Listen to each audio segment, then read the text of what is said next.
Ladies and gentlemen, welcome to Caesar's Palace for 12 rounds of boxing.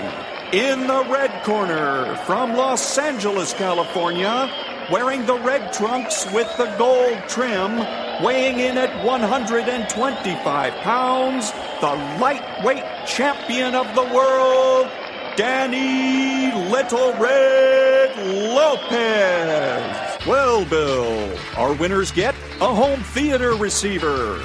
That's right. Experience the full potential of high-definition video with this 72-channel digital home theater receiver from Yamaha. But wait, that's not all. They also get a 5.1-channel surround sound system from Mirage.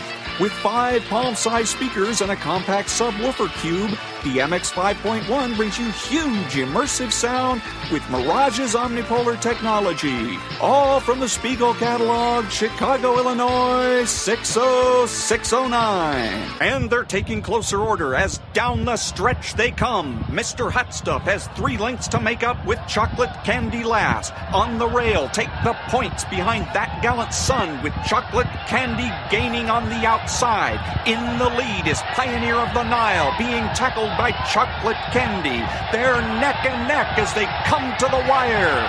And Pioneer of the Nile holds off chocolate candy and wins the Santa Anita Derby.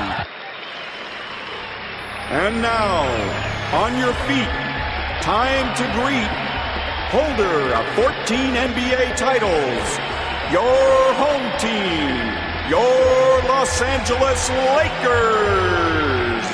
Number 3 at 6'8", 5th year out of UCLA, playing forward, Trevor Ariza. Starting at center, number 17 at 7 feet, 4th year out of St. Andrews High School, Andrew Bynum. And at guard, number 24, 6'6", 13th season out of Loyal Marion High School, Kobe Bryant.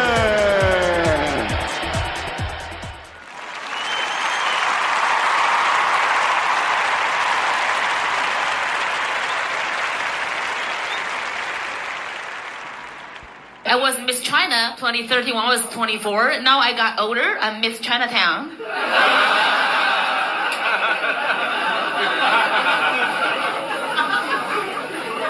It's tough, guys. It is really tough. And I remembered the moment I decided to become a comedian. I remember auditioning for this show called Fresh Off the Boat. Right before this show. And I remember I did a good job. Like, I got called back. I went back, and they laughed. They loved me. And then they said, "You can leave now." So I asked, "Do I have the job now?"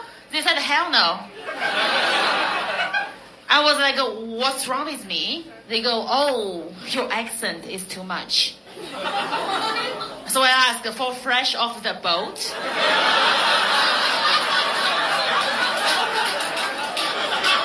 I am fresh off the boat. Constance Wu is from fucking Virginia.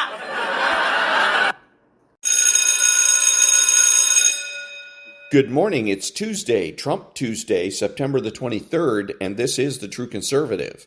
Welcome to all the butchers, bakers, and candlestick makers out there. I'm Ron, your host, and the only true conservative in the United States today. So today, after the Serenity Prayer and the patriotic song of the day, we will have Varney and Company, motivation, meditation, and President Trump. All that and more when I get back.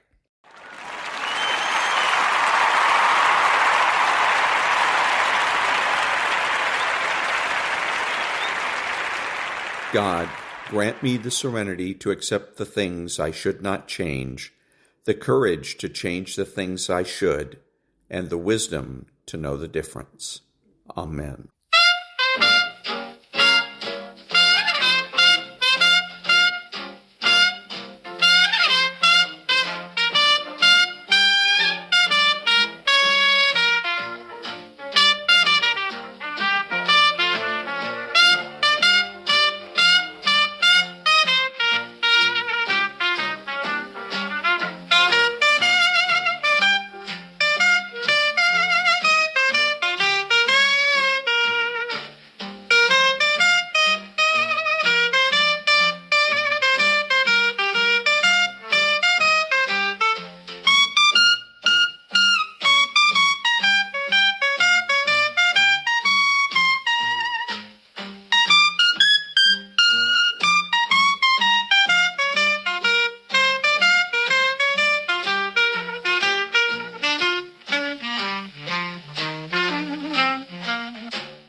Thank you, Maria, then Varney and Company. All-star panel, David Avella. Republican Jet Chitterelli in New Jersey is now leading in the governor's race. Maybe that will inspire Gregory to run against Tom Suozzi next year. Wow, you got to respond to that one.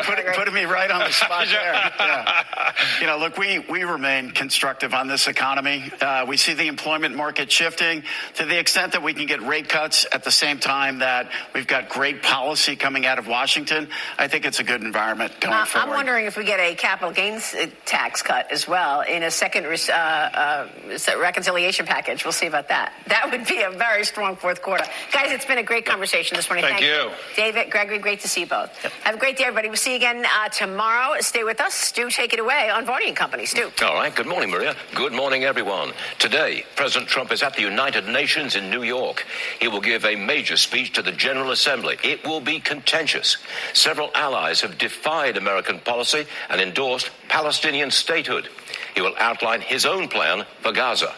The U.S. has cut funding for several UN agencies, not popular with many delegates, but the U.S. is bailing out Argentina.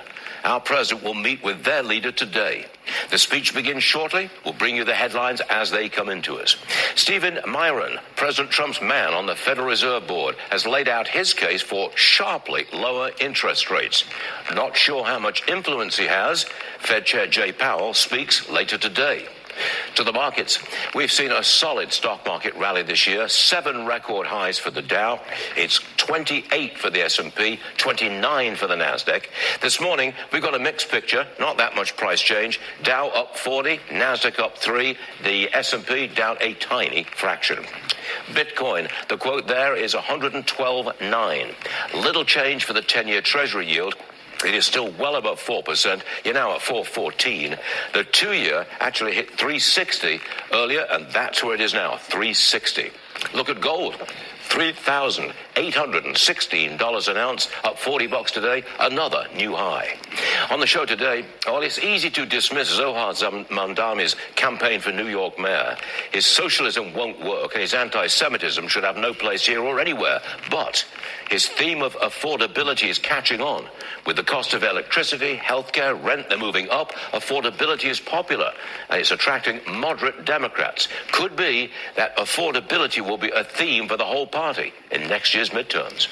Jimmy Kimmel returns to late night tonight after less than a week off the air. However, the affiliate stations linked to Sinclair Broadcasting will not carry him. We're going to look at Kamala Harris's book about the election. In it, she trashes Joe Biden and the Democrat establishment. They offered negligible support. She puts a lot of the blame on them for her loss. Tuesday, September 23rd, 2025, Varney and Company is about to begin. And that was Maria and Stu, Nonprofit News Now. Back in a minute.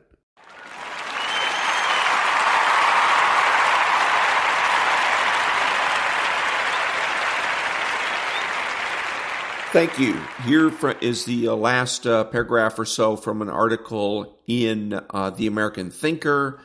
Trump's immigration reset, H-1B and gold card orders put America first.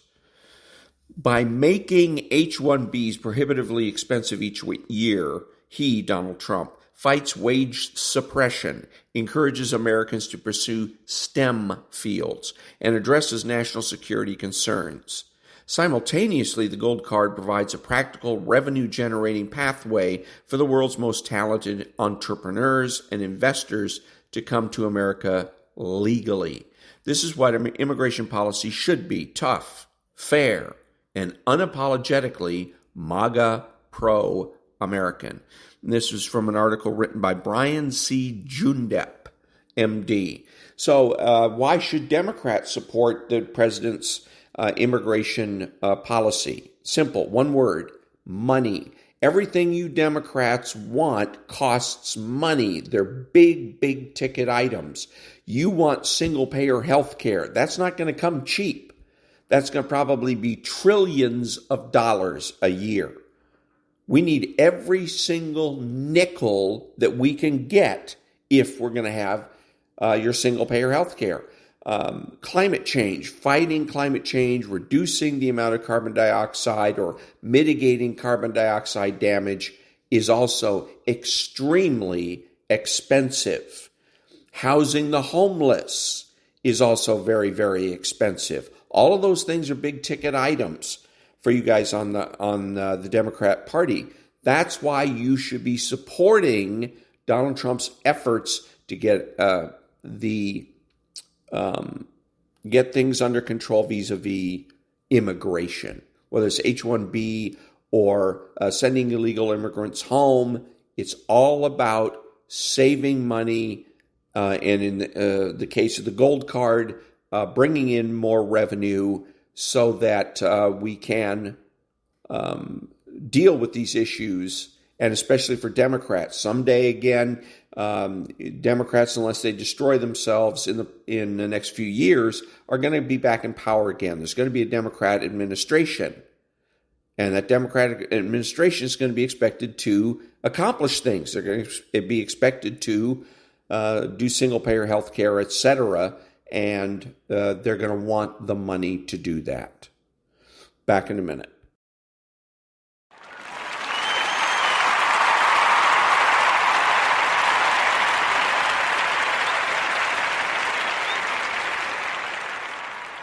Thank you now, Giorgia Meloni. Difenderemo la nostra identità, difenderemo Dio, patria e famiglia, e fatevene una ragione. And that was Giorgia Meloni. Back in a minute.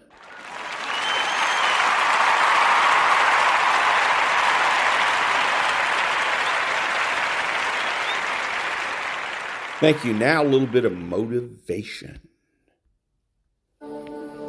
Small daily acts of improvement, when done consistently over time, lead to staggering results. Some of y'all soft. There's no better word for it. You're soft. You want to be a champion, but you don't want to work like a champion. Show up. A real man in the dark, when nobody's watching, he putting in work. The heart of a champion is a light switch that's always on. It doesn't go on and off when someone's watching. It's constant. Every single one of you has an opportunity every single day to make these small daily acts of excellence, optimization, and creativity that will ultimately build a life of greatness.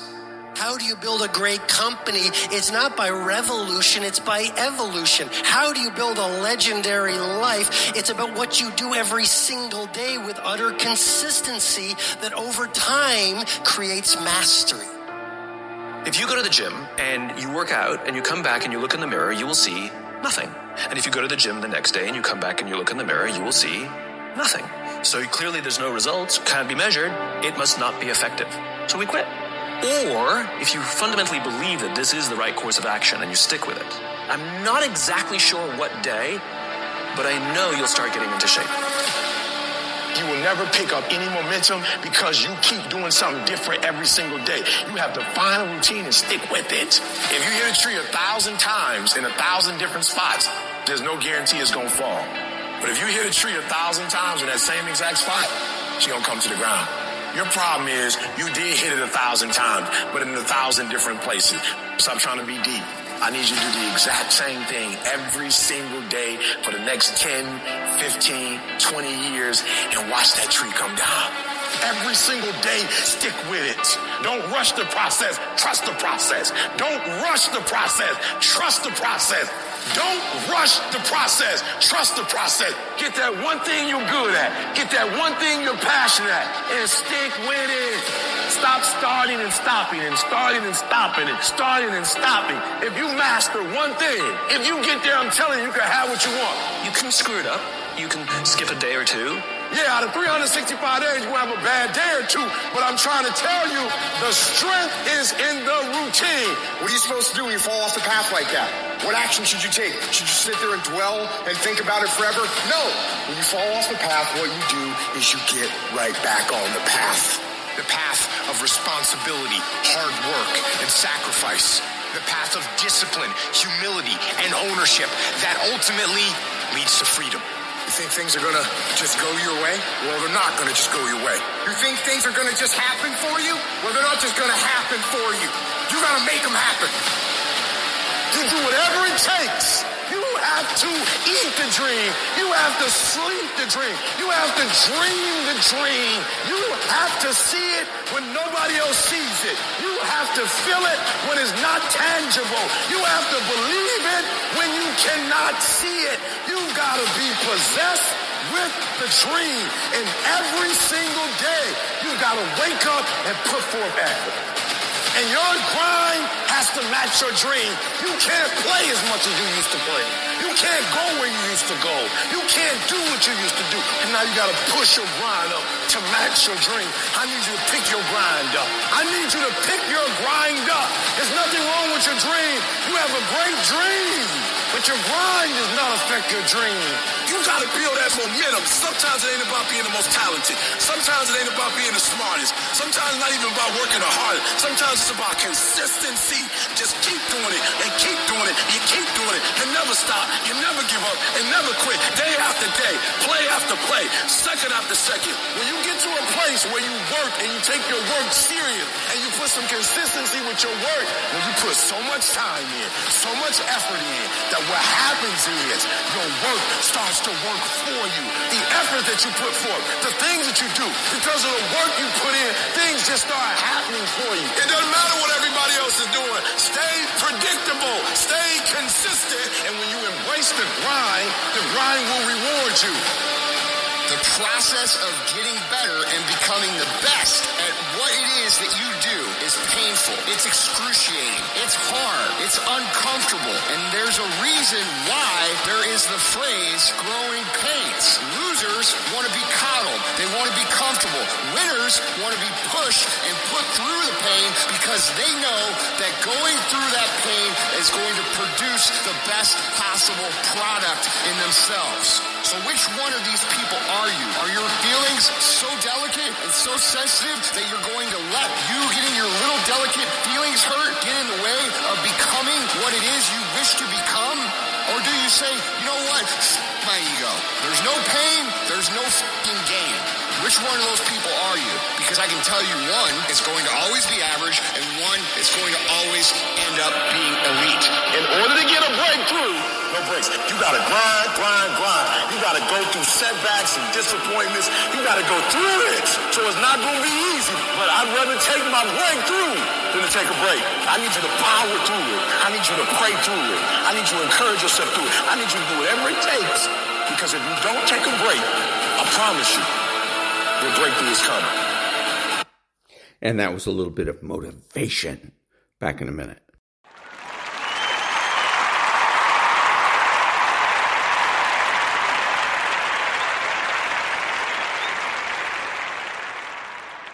Thank you. Now a little meditation.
And that was a little bit of meditation. Back in a minute.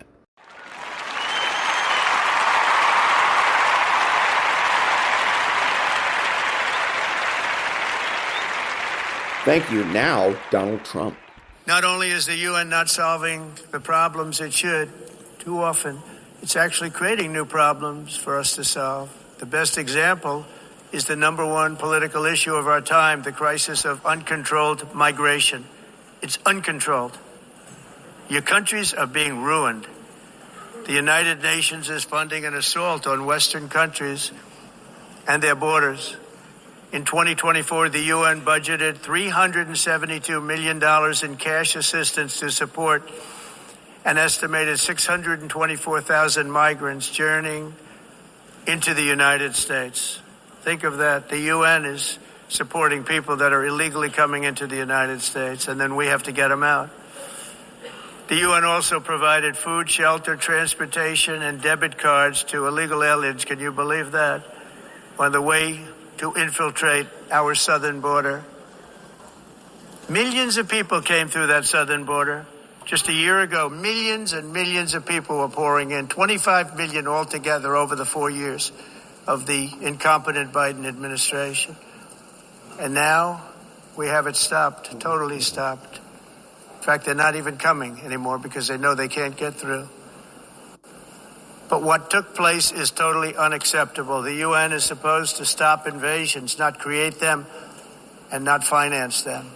In the United States, we reject the idea that mass numbers of people from foreign lands can be permitted to travel halfway around the world, trample our borders, violate our sovereignty, cause unmitigated crime, and deplete our social safety net. The assembly... And that was President Trump at the United Nations today. So if you're a Democrat, you should support what President Trump is doing vis-a-vis immigration. He misspoke when he said an unrestrained migration. People don't migrate. Animals do. Now, but as a Democrat, you should support it because having people flood across the border, a lot of illegal immigrants, is expensive. It costs this country money to do that. And that's money that could be spent on single-payer health care. It's money that could be spent to mitigate the damage caused by Governor Gavin Newsom and Mayor Bass when they allowed Southern California to catch fire and burn for a week. And it's money that could be used to house the homeless. So again, you should support President Trump in his efforts to restrict and eventually eliminate illegal immigration because it's just too expensive. Back in a minute.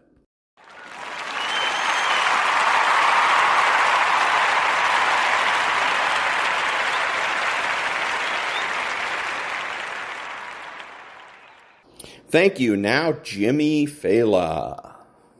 I'm Jimmy Failla, and this is Fox News Saturday Night. Come on, hop in.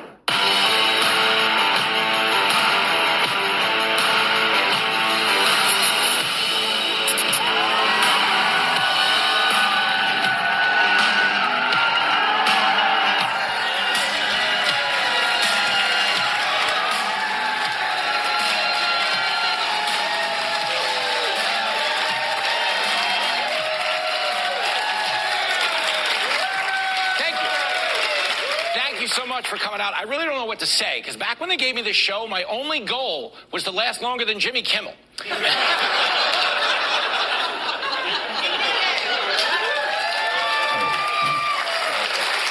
Stop it. What a rough week for that guy. First, ABC suspends the show, and then to make matters worse, Tom Homan just deported his sidekick, Guillermo.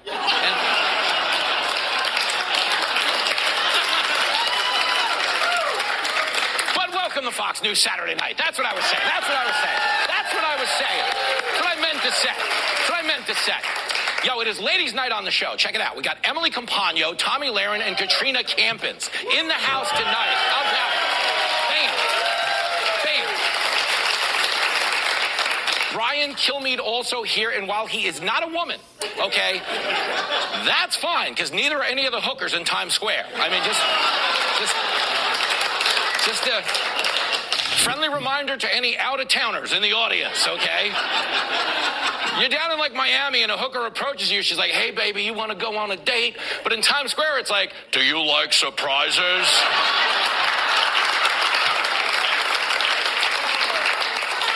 Yeah, Jimmy Kimmel got quite the surprise on Wednesday when ABC pulled the plug on his show. And I have to say, everybody in the world seems shocked by this except Gavin Newsom, because he's used to seeing businesses leave California.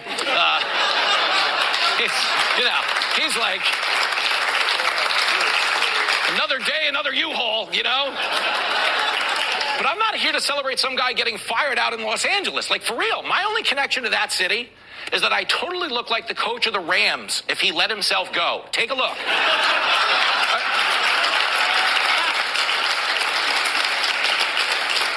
Like, one day I was watching football and I was like, I really do look like the behind the music version of Sean McVay. Like, I could play him in that sequence of his life story where he bottoms out and becomes a junkie, or does something even more embarrassing like coaches the Jets, you know? Stop it. Stop it. Stop it. You can't defend the Jets. The Jets are so bad, if you get there early, you can play. Like, they don't even care. They don't even care. But back to the other Jimmy, because I really am. I'm so blown away by all of this. So let me start here. Jimmy Kimmel got in trouble for claiming that Charlie Kirk's shooter was MAGA. And a lot of people were shocked he got that one wrong. But I wasn't surprised, because this is the same Jimmy Kimmel who once thought he was a black guy.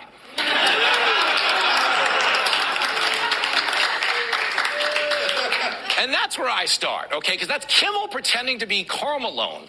And it really is crazy to think this guy somehow survived wearing blackface on national TV and didn't know when to shut the up.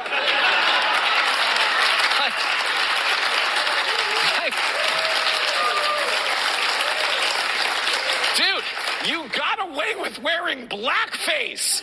All you had to do was shut up and be cool, you know? But Jimmy Kimmel couldn't put politics aside when it came to Charlie Kirk. And that's the part that did shock me. I mean, as a comedian, Jimmy Kimmel should have loved Charlie Kirk, because he's the one guy we can all shake hands with whose initials are CK.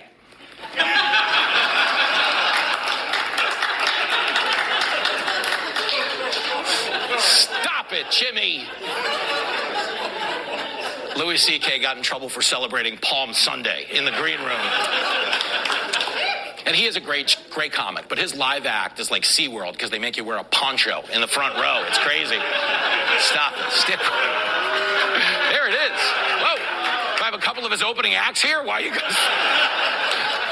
Now, a lot of people are trying to make this a free speech thing and claiming the government is at fault. So I just want to play the government's response to that angle. We saw the dismissal of a very well-known chat show host in America last night, Mr. Kimmel. Is free speech more under attack in Britain or America? Well, Jimmy Kimmel was fired because he had bad ratings more than anything else, and he said a horrible thing about a great gentleman known as Charlie Kirk. And Jimmy Kimmel is not a talented person. He had very bad ratings, and they should have fired him a long time ago. Yo!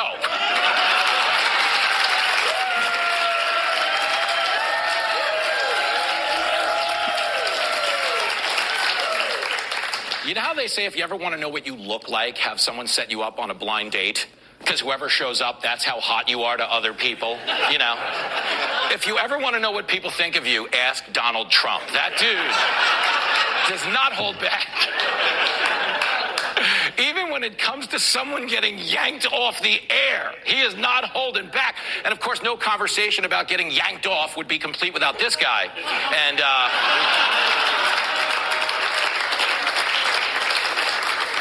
yeah, Jeffrey Toobin says the firing had nothing to do with Charlie Kirk and everything to do with Donald Trump.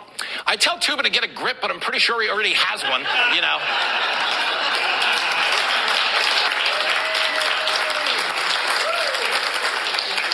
Here is Toobin. Here, watch this. It was not about the murder. Yeah. It was about he was criticizing, he was mocking the president and the president's political movement, MAGA.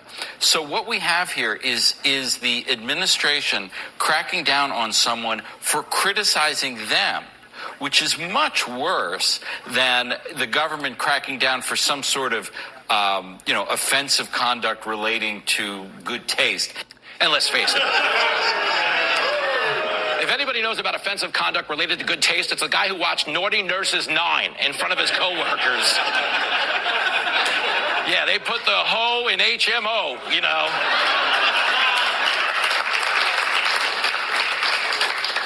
But seriously, Tubin, nobody wants etiquette tips from a guy who got caught spanking the monkey on a Zoom, you know? I'm just saying.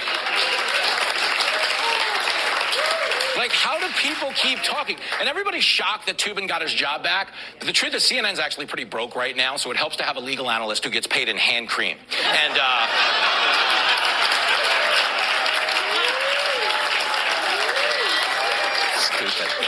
But that's the larger problem right now for some liberals, for real. Politics have gotten so emotional for them that they're losing their self-awareness. They don't realize how crazy they sound. Like, if we're being honest, Kimmel didn't even have the most insane take of the week over at ABC. Did you see that reporter who said that the text messages between Charlie Kirk's alleged shooter and his trans lover were touching? Did you see that? Like, dude, someone tell ABC nobody wants to watch a trans rom-com called When Harry Became Sally, you know?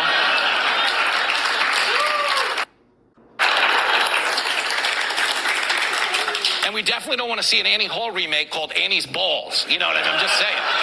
But stick with me. The ABC guy seriously said the texts were touching. Watch this. I don't know if we have seen an alleged murder with such specific text messages about the alleged murder weapon, where it was hidden, how it was placed, what was on it, but also it was very touching in a way that I think many of us didn't expect. A very intimate portrait into this relationship between the suspect's roommate and the suspect himself, with him repeatedly calling his roommate who was transitioning, calling him my love, and I want to protect you, my love. Sheesh, right? Seriously. Zip it up when you're done, buddy. God.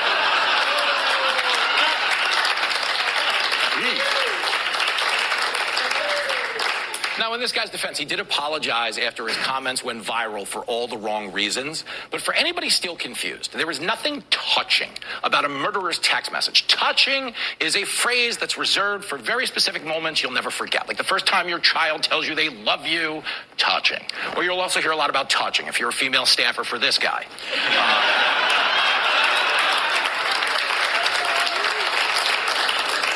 Good old Handsy Andy Cuomo. There he is. Which, by the way, I'm not even making this up, okay? Woody Allen actually endorsed Andrew Cuomo this week. That's real. Don't take it lightly. Woody Allen's pretty good at chasing the youth vote. You know what I mean? And he'll need it because Cuomo killed off all his elderly voters during COVID. You know what I mean? That one was for you, Jonathan.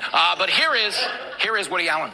I'm going to vote for Cuomo because I feel Ma'am Danny is perfectly nice. You do? Yeah, I think he's fine. I mean, his heart's in the right place. He wants nice things, but I think Cuomo will do a much better job. No, right? Some analysts, right, say this is actually going to hurt Cuomo's chances, which wouldn't be the first time Cuomo got in trouble for having a Woody.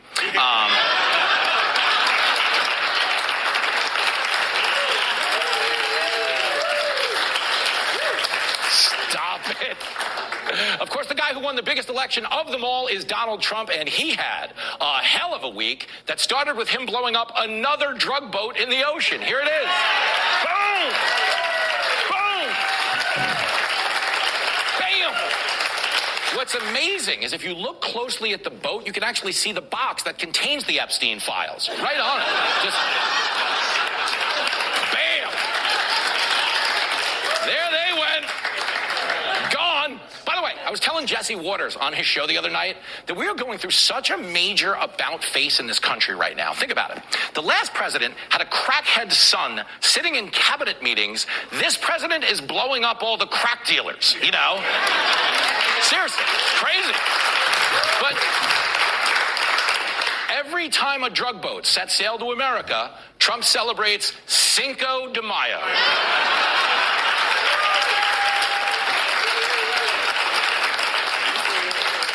Of course, the president made his biggest headlines of the week over in the UK, where he met with every member of the royal family except Prince Andrew, who was taking his girlfriend to the prom. And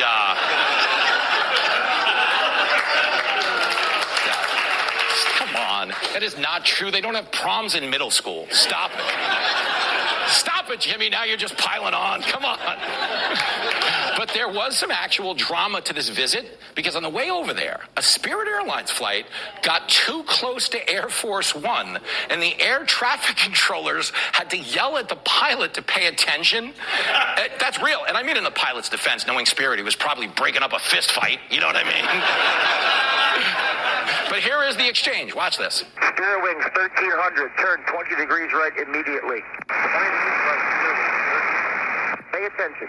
Spirit 1300, traffic's off your left wing by 8 miles, 747. I'm sure you can see who it is. I'll keep an eye out for him. He's white and blue. I got to talk to you twice every time. Spirit 1300, Boston 134.0.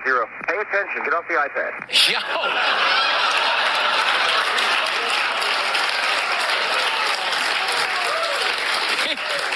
Literally told an airline pilot to pay attention, get off the iPad. Now listen, Spirit denies the pilot was on an iPad. I actually believed them when I saw the picture of the pilot.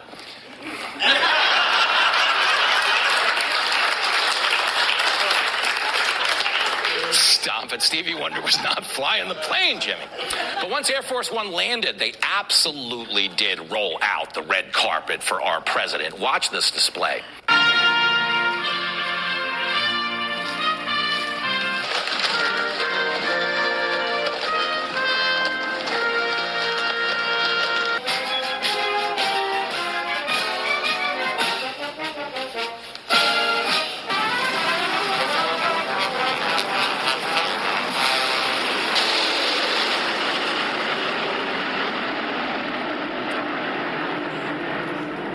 Now, to be clear, okay, that flyover at the end was a salute. This was not like the time Trump had the bomber fly over Putin to scare the out of him. If you haven't seen that, well, let's watch that. I love that. Watch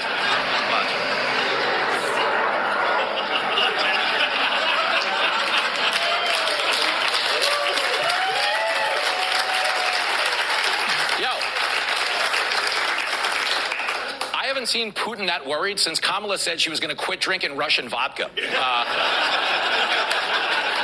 It will devastate the economy, you know. But stick with me, because Piers Morgan really gave you a feel for just how big the salute to Trump really was. Here he is talking about it. It's a statement of the royal family. We're going to roll out the ultimate red carpet. And again, just to stress, I've not seen this done for any other world leader. This is unprecedented. Now, to be clear, though, the salute came before Trump told them he was renaming the River Thames as the River Trump. Okay.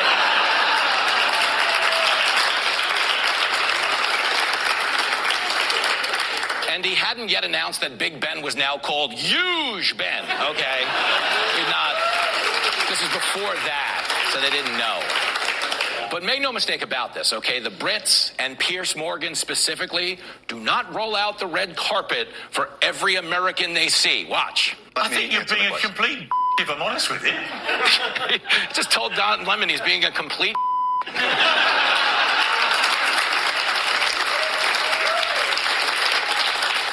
So Pierce's take is that Don Lemon didn't know how to act in their one-on-one interview, which is actually shocking because Don Lemon spent every night at CNN broadcasting to one person. You know what I mean? I think this would be old hat by now. But shout out to Pierce, who's great on this show, and I will be on his show Monday. So there's that. Me and Pierce getting the band back together. Thank you. Thank you.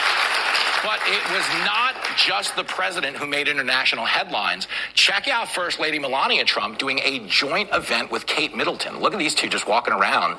And, of course, millions of people around the world are blown away by just the grace and the sheer elegance of these two women. But what I like the most about the video is if you listen closely, you can actually hear Meghan Markle shooting her TV in the background.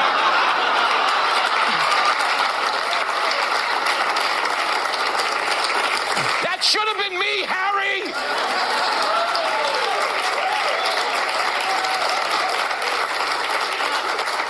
But seriously, when you listen to Kate Middleton, she has so much polish and class. Like, you immediately get that she is actual royalty.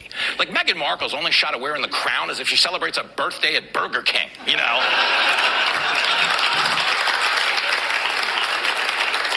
But even President Trump was wowed by Kate Middleton. Trump reportedly told her she was, quote, so beautiful, which explains why Melania said, quote, I might have to cut a which is not true. Which is not true, but the Trumps had a tour de force on the world stage this week, and in doing so, he made history as the first president to get 2 visits to the British monarchy, which is a true story. No other president has had 2 visits. Biden almost didn't go the first time because when the Queen sent an invitation, he said he didn't like Freddie Mercury. He was like...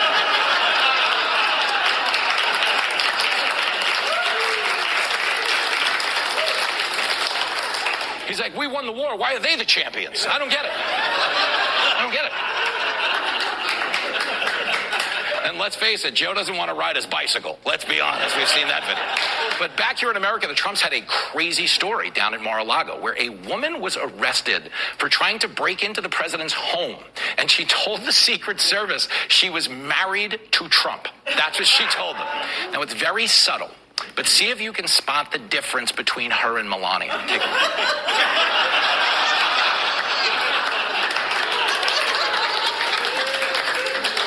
It's 49-year-old Christine Renee Krimble. She says her and Trump tied the knot a week ago, and apparently this is not the first time she showed up to Mar-a-Lago demanding to see her husband. Luckily, the Secret Service is used to this sort of thing because of that crazy guy who keeps showing up claiming to be married to Melania.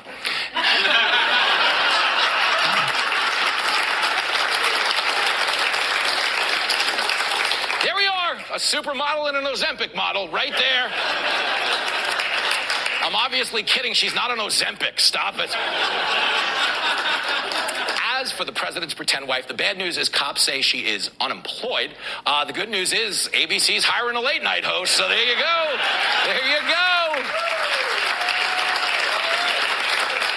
All right. That was obviously a cheap shot at Jimmy Kimmel, but I am happy to report there was even some good news for him right before we came on the air. Apparently President Trump feels bad that Kimmel's out of work, so he just offered him a job as a ship captain. There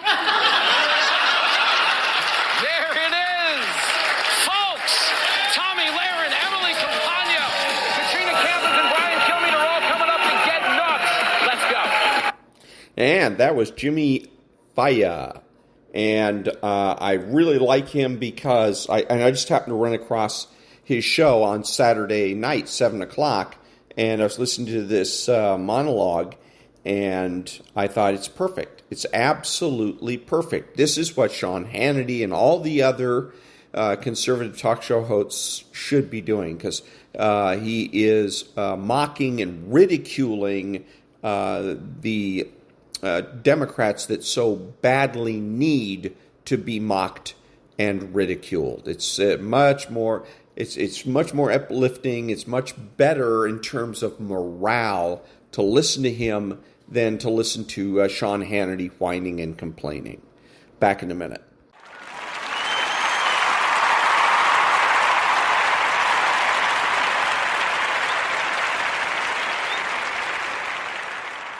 Thank you, and this is Ron, your host, the only true conservative in the United States today, bidding adios to all the butchers, bakers, and candlestick makers out there, and reminding you that rights are not collective.